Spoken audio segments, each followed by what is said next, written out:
What's up? What's up? Welcome, welcome. Yeah. Welcome po. Good morning, good afternoon, and good evening po evening. sa ating lahat. Kung saan ka man nanonood ngayon, kung anong oras ka man ngayon nanonood, you are welcome, Welcome. here. You are belong. And this is our Third episode ng episode. ating podcast. Hi, say hi. Shout out sa mga fans natin.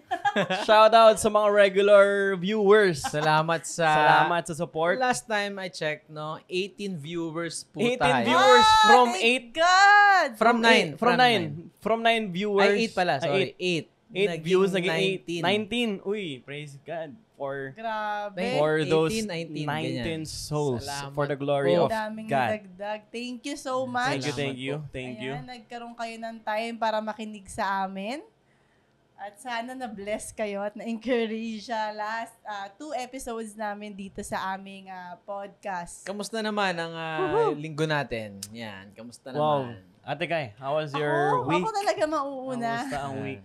Ang week ko ngayon, siguro masasabi ko exciting. Exciting. Exciting. Kasi naniniwala ako na kapag lagi kang excited,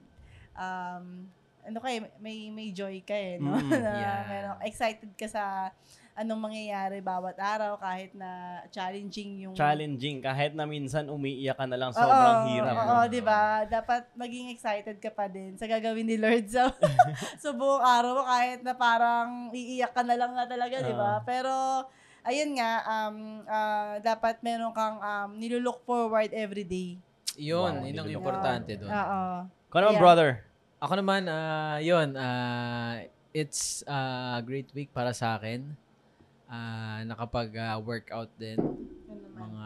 Mga after ilang. Kasi, anong nangyari sa akin na parang injured ako nung last time sa basketball. Nabumagsak ako ng medyo di ko gusto.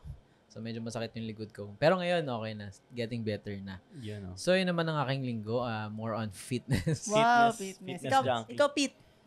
Ako, sa akin sa loob ng, actually sobrang timely yung word ni Lord last Sunday, yung Last podcast. last podcast kasi we talk about the God of new things. Yes. And then, etong mga nakaraang araw, talagang God introduced me to new people. Uy! Wow. Talagang new, parang divine connections. Oo. So, Maganda niyan. Very, Ano ba to? exciting. Anong new people ba to? Marami ba? O, isa Sa lang? business ba to? Sa ministry. Okay. Sa okay. ministry. Kasi kala ko sa, ano mo na yan. Kasi alam mo yun, kapag may mga tao ka na you have the same passion, you have the same heart, hindi mo alam yung pwedeng mangyari at pwedeng gawin sa inyo ni Lord eh. Yun. Once you come together. So, eto sa ministry to. Kaya exciting. Okay, sa ministry. So, ano related yung- ba yan sa upcoming... Actually, yes. Upcoming, Sa upcoming anniversary. 10th anniversary ng Unite. This Sunday. Ano ba yung, As of this recording, this coming Sunday, we are celebrating 10th year, So, sa youth. 10th No, sa youth. anniversary Oo. ng Kailan- Unite Youth. Kailan ba Praise yan? God. So, October this 22. coming October 22. So, let's talk Cheers. about, God. mabilisan lang. Ano ba yung youth natin ngayon? Ano ba yung Unite na yan? So, yeah, ang tawag sa youth group ng ating church is Unite Youth. Back 2013, we started to lead. Actually, kayo mga pioneers din dun eh. Kayo mga nauna rin. So, tayo yung parang naging pioneer to, to lead the youth ng Convergence. Yes. And, hindi madali actually, di ba? Yes, nandun yung hype, nandun yung coolness. Kumbaga yung pagiging cool ng Astig, isang ganyan. astig, ganyan. Pero on the other side, ako na-realize ko over the years na natapos, I've realized na once you lead people, hindi talaga madali. Ay, hindi talaga man. Once we talk about people, especially the youth, di ba? Oo nga. So, Hindi madali. Pero, syempre, nandun yung maririnig mo yung mga testimonies, ganda ng mga stories, ganyan. So, by God's grace talaga, God sustained yung Unite Amen. Youth for the past 10 years. And 10 syempre, years?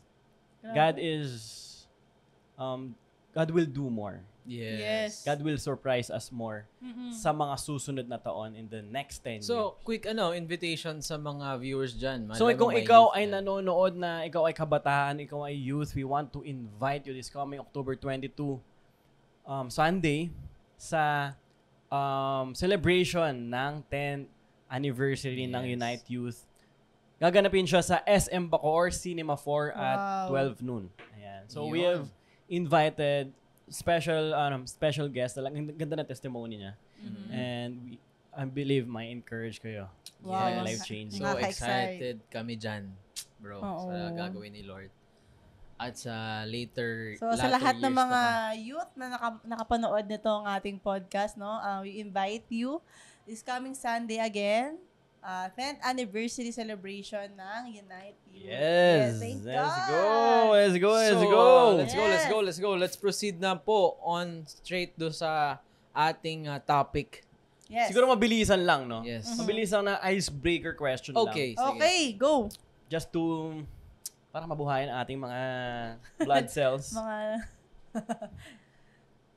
Okay, mamili ka sa anong category?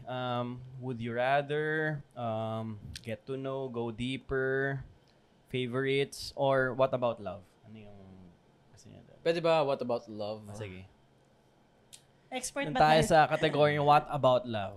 Okay, go. Actually, ginawa ko tong mga set of questions na to for icebreaker. Ready ka, ha? Sige. Maganda yan. Okay. Okay, go. Sige, eto. Do you believe in the concept of soulmates?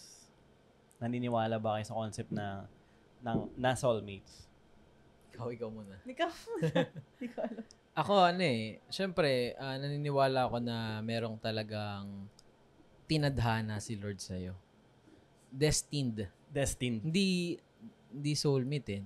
Pag soulmate, ganun eh. Parang ang ganun, destined eh. Destiny, no? Mm-hmm. And, syempre, may destiny talaga tayo na pinagkaloob si Lord. Kunwari, if you are looking for someone, no? Yung ibibigay niya sa'yo, hindi yung... Para sa akin lang to, para sa akin, yung ibibigay ni Lord, yung fit na fit sa'yo. Kumbaga. And, hindi kasi yung outside ng let's say, sobrang layo ng sa trabaho, di ba? Medyo magkalapit kayo dyan pagdating sa pagiging destined mo sa isang tao. So, kung you are a doctor, malaki rin chance na doon mo rin makikita yung Okay. di ba? Parang gets mo yung ano. So, inside the circle lang ng mga ginagawa mo. Ikaw.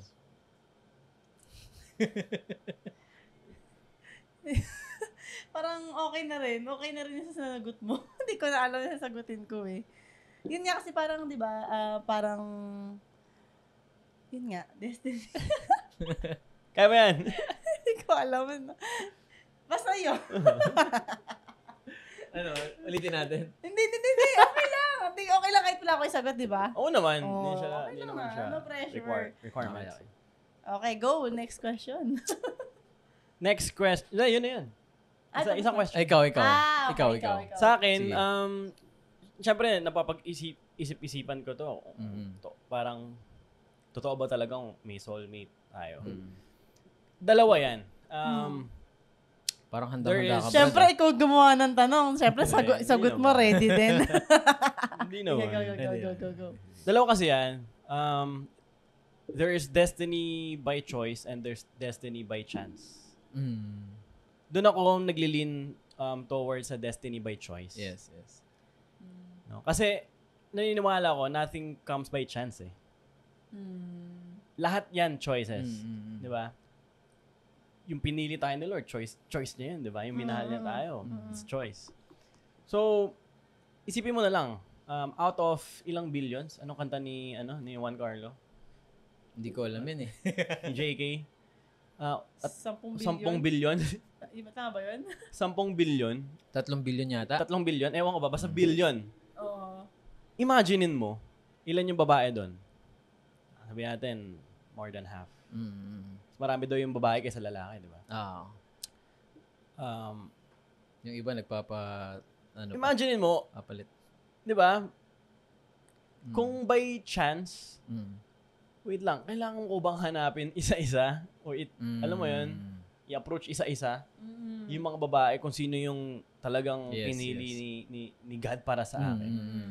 So, that for me, impossible siya. Diba? So, ako, para lang naman sa akin, by choice talaga. Pipiliin mo yung taong, syempre, sabi ni Kuya Jan, sabi mo bro, na fit sa'yo, you have the same values, the same same mission, ganyan, same heart. And then, yun na yun eh. Parang, match na yun eh. Tinadhanan na rin talaga kayo ni Lord, no? Yes. Kasi you have the same heart. Ayun yung para sa akin. Ang ganda Wow, ang ganda naman yung dito, Peter. Anyway, pero hindi yun yung topic for tonight. Ang topic natin for tonight is yung pinreach last Sunday. Okay. So si Brother Paul, yung nag-preach. Yay! Palapakan si Brother Paul. Thank you, Lord. Yes. Ang aming panganay na kapatid. Ayan. At ang title is I am blessed to be a a blessing. blessing. I am blessed to be a blessing. Ganda. Sige, ano yung thoughts nyo sa title na Blessed to be a Blessing? Pag sinabing Blessed to be a Blessing. Ikaw, tingay. Ladies first. Wait lang.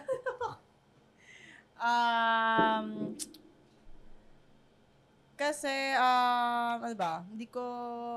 Kayo muna mga una kasi... Na-pressure. Pressure. Sige, kayo muna mauna. Ikat na lang to. Para sa akin, yung pinreach, very very powerful and very life-changing siya. Tsaka, very timely siya sa culture ngayon. Kasi, katulad nung sinabi ni Kuya Paul, nung pinreach na to, na a lot of the people are going to some things or people or let's say pupursue nyo tong work na to or pupunta siya sa lugar na to or papasok siya sa trabaho na to to get the blessing. Pero ni-remind tayo ni God, no, during that preaching na we are already blessed. Yes. We don't have to chase people, we don't have to chase this career, we don't have to pursue this dream in order for us to be blessed. Yes. So, kagaya ng napanood ko isang beses na as Christians, we have to live in abundance. Baga, we live out of the abundance. Yes. We live out of the richness of the finished work of Jesus Christ. Na yun palang sapat na. Di ba? Yung ginawa pa lang ni Jesus, yung alam mong minahal ka niya, nung na-realize mo kung gaano ka makasalanan, nung pinatawad niya yung kasalanan mo, at binigyan ka niya ng bagong buhay. Yes. I believe for us Christian, we should realize na that is enough. No? Yun pa lang, masabi mong blessed ka na totally. So we live from the finished work of Jesus Christ. We live from the richness of His love for us. So, kung saan man tayo dalhin ni Lord, papasa lang natin. Magiging blessing lang tayo sa iba. Kasi ganito si Jesus sa akin. Yes. Ganito yung pagmamahal ni Lord sa akin. How about you guys? Sa akin, at first, you have to look kung ano ba yung ibig sabihin ng blessing. No? Kasi yung iba, ang yung definition muna ng blessing. Definition muna ng blessing. Kasi yung iba, ang kala yung blessing is yung pera.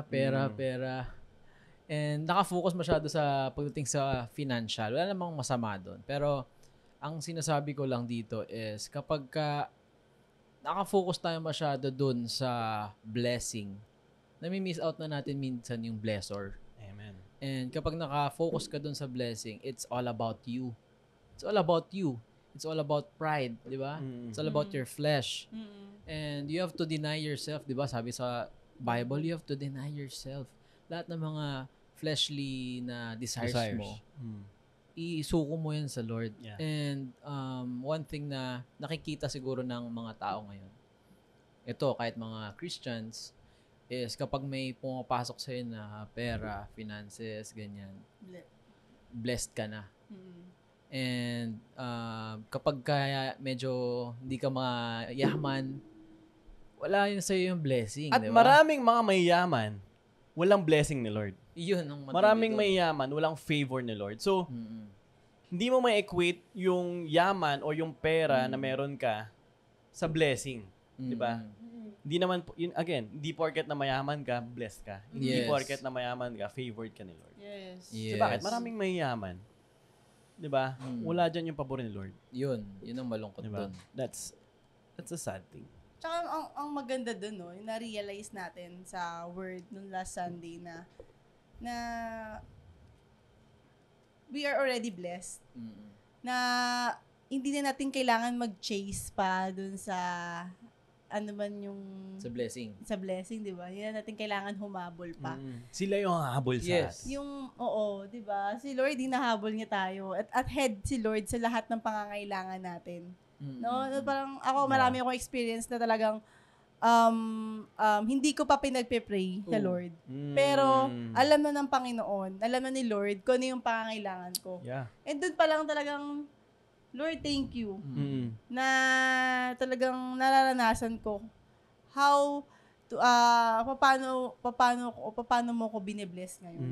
That's why talagang you will, pagka nakaranas ka talaga ng total blessing talaga ng Panginoon, no? Talagang di mo na mapigilan din mag-extend ng blessing sa ibang tao. Yes. Wow. Totoo, di ba? That's right. Ang dami natin ganun experience, di ba? So sinabi mo kanina about sa pagpapasalamat, di ba? And ang ganda ng sinabi ni Pastor Paul na sinabi niya matuto tayo magpasalamat na agad ahead of time. Kasi we are from victory, di ba? We are not running for victory. For victory. We are running from victory. From victory. Iba yung, di ba? So, tayo bilang Christians, matuwa na tayo kasi panalo na tayo kumbaga. And all we have to do is to fix our minds na kung saan we tend to look dun sa mga things na, di ba, earthly things na yun ang hinahabol natin. Kasi minsan, di ba, kapag tayo, kasi yung problema natin, yung mga paghihirap, feeling natin nahihirapan tayo. Minsan, yun yung blessing Yes, oo. Totoo, di ba? Exactly. So, Yun ang blessing. Ang tingin kasi ng mundo, tingin ng mundo is pagka nagkaroon ka ng problema, parang wala ka ng pag-asa, hindi ka na makakaahon dyan, or gusto ko maging Christian para mawala na ako ng problema. Pero the more na, 'di ba, the more na parang nagsisik ka sa presence ni Lord, no? The more na marami kang challenges, the more na parang na-realize mo yung nag-iiba na yung perspective mo sa buhay na yung problema, yung ano ng challenges na kinakaharapan mo, it's a blessing pala. So that's what you call spiritually blessing or spiritually blessed person ka. Yes, oo. Kasi let's say, sabihin natin hindi mo man na-receive yung inaasahan mong like pagdating sa finance, no? Pero yung perspective mo sa mga bagay, sa mga problema, challenges is nakikita mo sila as a blessing, di ba? Yes. Blessed ka na nun. Yes, di ba? oo. So, Totoo. again, maganda yung dapat tama yung definition natin, pag-define natin sa blessing. So, hindi lang siya in terms of money. Yes, diba? not just in terms of money. Naalala ko lang din sa sinabi ni Kuya Paul last Sunday, no? Tinuturuan niya yung mga anak niya na pagka may sakit yung mga anak niya, no? Tinuturuan niya mag-pray yung mga anak niya na hindi, Lord, heal me. Ang prayer nila is, Lord, salamat, pinagaling mo na ako.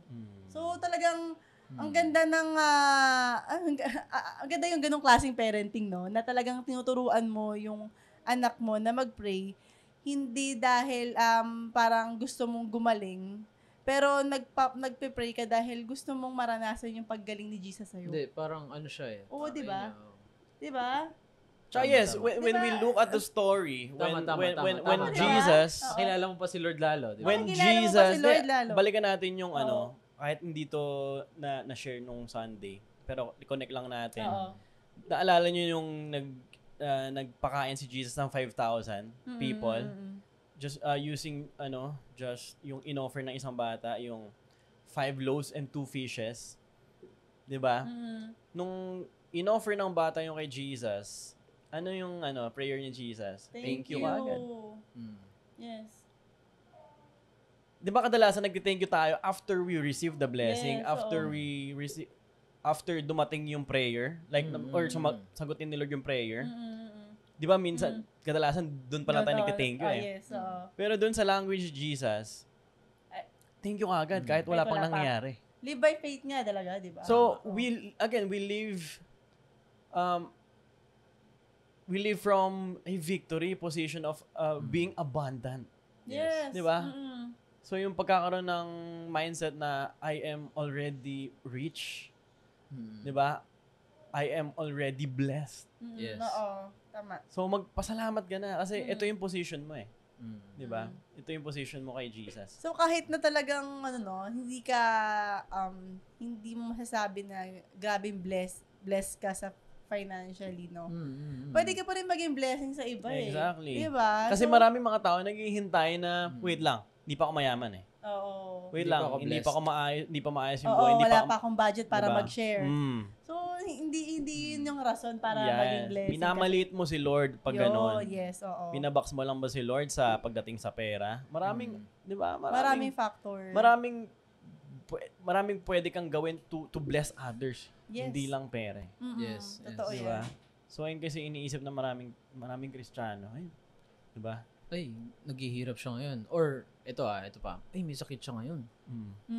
Baka hindi talaga siya Christian or something na. Hindi to pinagpala. Ay, hindi sa pinagpala. May sakit to. Pinagdadaanan. Diba? May mga ganun So, minsan. alisin natin yung mga ganong mindset. Diba? Kasi, Bible pa lang marami. Di ba?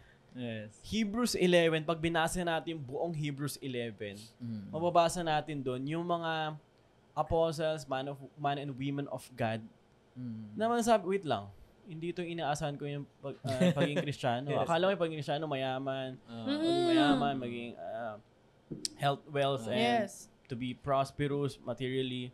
Pero itong mga Kristiyano namatay for the sake of the gospel. Diba? Itong mga Kristiyano na to, rejected by people. Ito ba yung pinapangarap ng mga tao pag naging Kristiyano sila? Diba? So, again, we have to define talaga what really a blessed person or what really a rich person sa paningin ng Diyos. Yes. Diba? Kasi pwede kang maging mayaman Pwede kang maging masipag. Pero minsan nakakalimutan mo na si God. No? May mga ganun todo search sa YouTube ng how to be rich. Top 10 things that you should do in order for you to be rich. May mga ganun, di ba? Yes. Tsaka, walang mali doon. Walang mali doon. May pangarap ka sa buhay mo, may gusto kang mangyari sa buhay mo. But the problem is, ano nang naging problema? Nakakalimutan si God doon sa process na yon. Yeah. Yes. Sa mga ganong So, okay naman yan. Okay naman maging mayaman. Wala. Tayo, medyo may kakayanan tayo Pero, ang sinasabi ko lang is, maging mapagpasalamat ka. 'Di ba? Okay lang maging mayaman, basta maging grateful ka. Kasi yung mga ibang mayaman sobrang hambog na Yes. 'Di ba? Na parang mayaman ako, blessed ako Ganun. So, ganun. Dalawa kasi maraming mga Kristiyano nagsasabi money is evil. 'Di ba? Hindi ka pwedeng yumaman, hindi ka pwedeng maging prosperous. On the other side, on the other extreme side, yung pagdating naman sa poverty mindset, 'di ba? Hindi, ama. On the other side naman, pag yung kanina pala sabi ko, hindi ka pwedeng yumaman. So poverty mindset 'yun. On the other side naman, mali yung like curse ka kapag Curse ka kapag like let's say poverty mindset, yung isa naman prosperity mindset like pag mahirap ka, hindi plano ni Lord yan, or pag mahirap ka na hindi ka namumuhay ng tamang Kristiyano. So hindi pwedeng extreme parehas nabubuhay ka sa bawat both side or one of each side, no? Kasi pagdating naman pag pinag-uusapan natin yung prosperity, sabi sa Bible, love of money is the root of all evil. Hindi money is the root of all evil. The love of money. So, ibig sabihin, marami naman makikita na si Abraham, sobrang yaman, pinagpaalayan ni Lord. Talagang resource. Job, di ba? Si Job. Oh, yes. Pero makikita natin na ang totoong yaman is when you are being generous with the things that God has blessed you with the things that God has entrust you with. Yes. So para sa akin, di ba kasi narinig yung prosperity gospel, para sa akin, you have to, let's preach generosity gospel. Yes. Pagiging generous. No? Yes. Naalala ko lang, ito totoo to testimony natin to sa family natin eh. Sila daddy and sila mommy, nung simula sila sa school, syempre, hindi naman ganun kadali. Hindi rin talaga ganun kadali. Grabe yung pagsubok na inarap nila. And may mga nagsasabi sa kanila na, ano ba yan? Totoo ba talaga yung Diyos nyo? Na sinasamba nyo? Eh, ba't ganyan kayo kahirap, di ba? Pero sila mommy and sila daddy, they remain focused doon sa pinapagawa ni Lord sa kanila. And hindi mo rin kasi masasabi na ang tao ay kumbaga hindi mo pwedeng sabihin yung tao na yun na hanggang dyan nilang siya eh, 'di ba? Kumbaga ang nakikita ng Panginoon sa kanilang dalawa is natutuwa si God sa kanilang dalawa kasi nga they are parang finokusan muna nila si God before anything else. And ganoon din yung pinapagawa sa atin sa Bible na God first. Before anything else. Talaga. Yes. Siya yung priority mo. Tama. Sa lahat ng ginagawa mo and to follow na lang yung mga bagay na yung mga dreams mo. Yes. And unahin mo lang talaga si God. Ganun naman yung ng Bible eh. Sinasabi ng Bible, Always seek God first. seek first the kingdom of God and Yes. all these things shall be added unto you. So, ganun ang prinsipyo na dapat meron tayo. Dapat ito yung kumbaga isa pamuhay natin, yung word ni Lord na put God first before anything else. So, ano yung mga points natin? Quick lang. Ano ba yung mga points natin last Sunday? So yung first point is declare to yourself, I am blessed. Oh, yes. I am blessed. Yung blessed, past tense siya. Blessed. So, lahat tayo, men. Blessed. Blessed tayo. Blessed tayo sa paningin ng Diyos. Yes. And ano ba? Number 2 is Bless God at all times. Ay, sorry. Bless God at all times.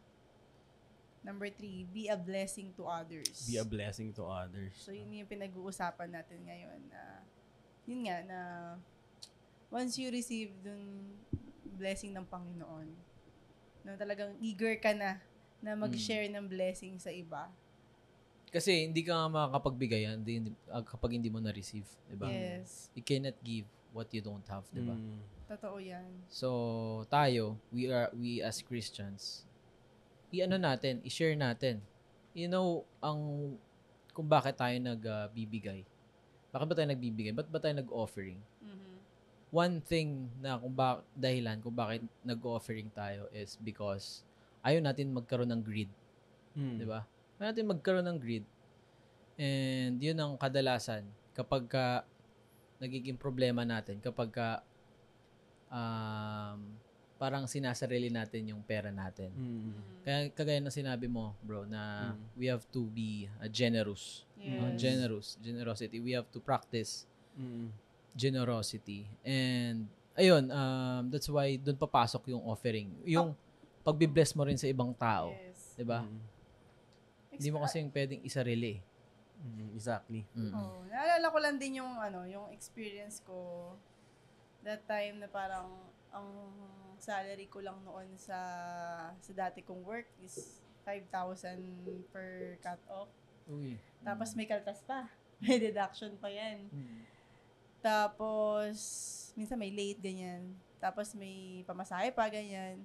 Parang, grabe rin din talaga kapag talagang kinakausap ka ni Lord para mag-extend ng blessing. Kasi nung time na parang 5,000 lang yung sinasweldo ko every cut-off. Parang, ang hilig ko man libre.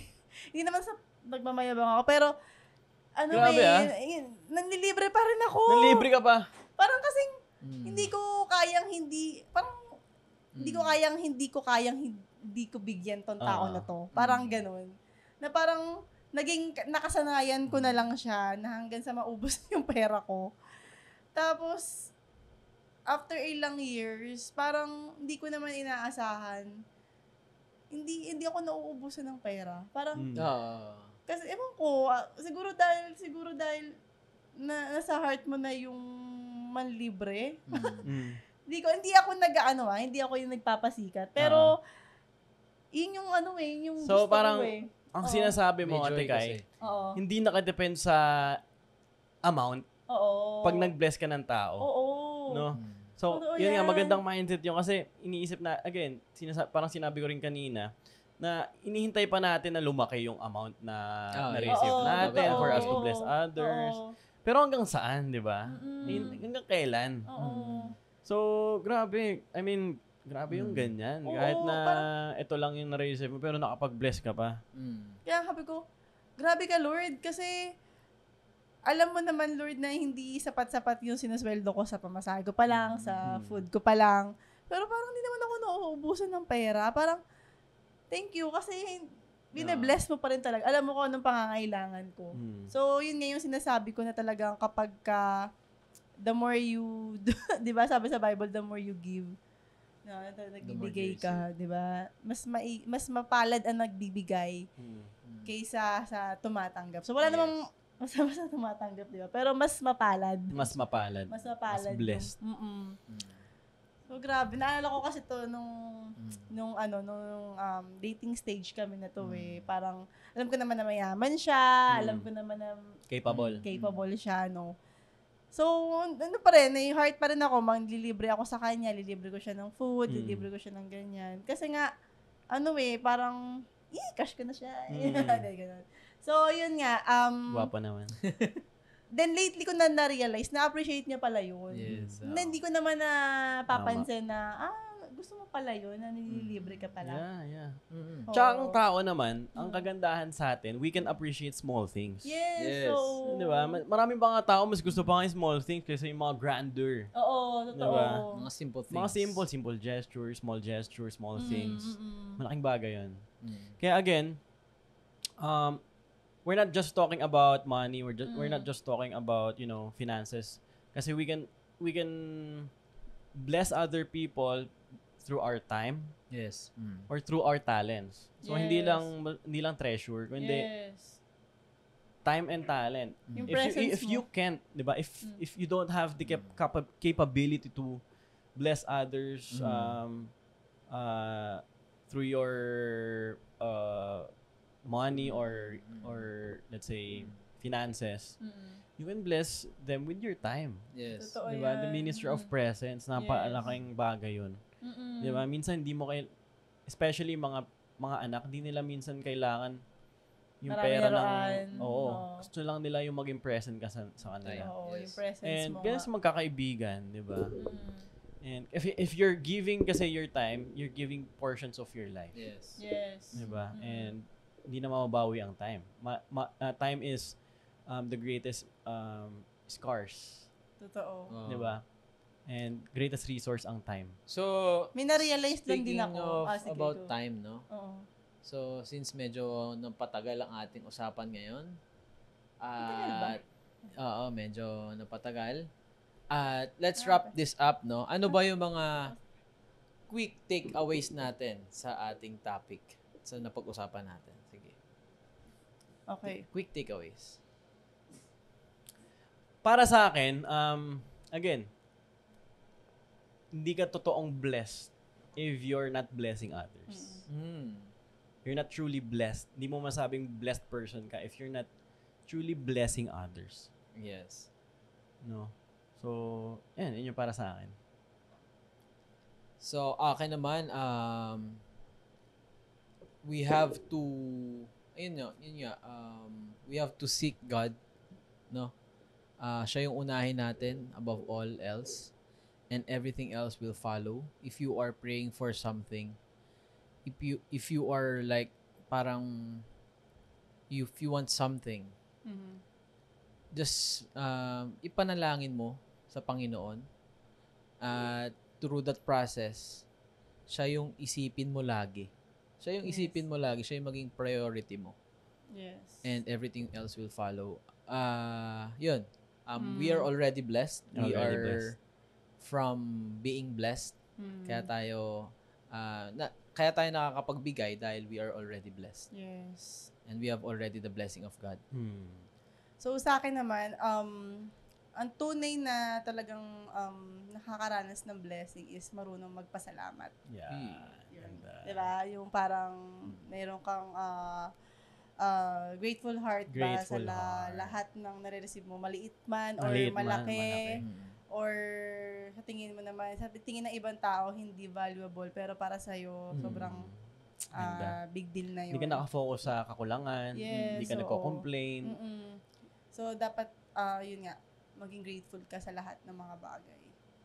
So ayun, palakpakan. At, thank you, wow! Doon po natatapos ang ating third session. Kung kagandahan naman, may aabangan tayo sa susunod. May aabangan. So, sorry kung na-interrupt ko kayo sa pag-uusap nyo. At importante kasi ito sa ating viewers. Kasi last time, medyo napahaba. Tulog na siguro sila noon. Goal natin, mapaiksi kahit papaano para quality. Pero shout out dun sa kaibigan ko na nasa Canada na talagang nanonood. Salamat. Thank you. Thank you sa pakikinig. Kaya kung ikaw man ay naabutan mo to for like 30 minutes na tayo, no? Salamat sa pakikinig at salamat sa time. You are a blessing to us. Yes. You are a blessing to us. Guys, if you want to donate, coins, di ba? Pwede mag-send ng, pwede ba? Tawag ng coins or tokens sa Facebook. Star? Just send Naka-ano ba to sa Facebook? Mga reels. Yung mga reels. Pwede naman. So, you can send stars sa mga reels. Yan. At subscribe ka na.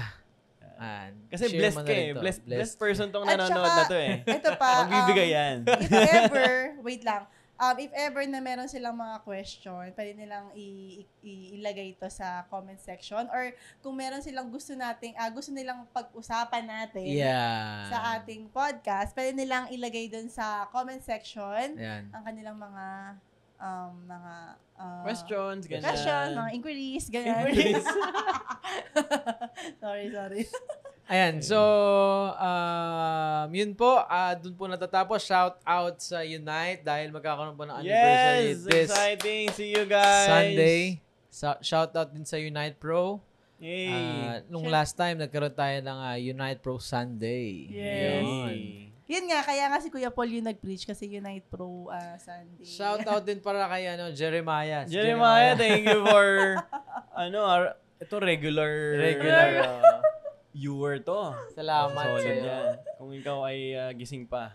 At saka onting announcement lang din dahil lagyan natin ng spice ng konti itong ating podcast, no?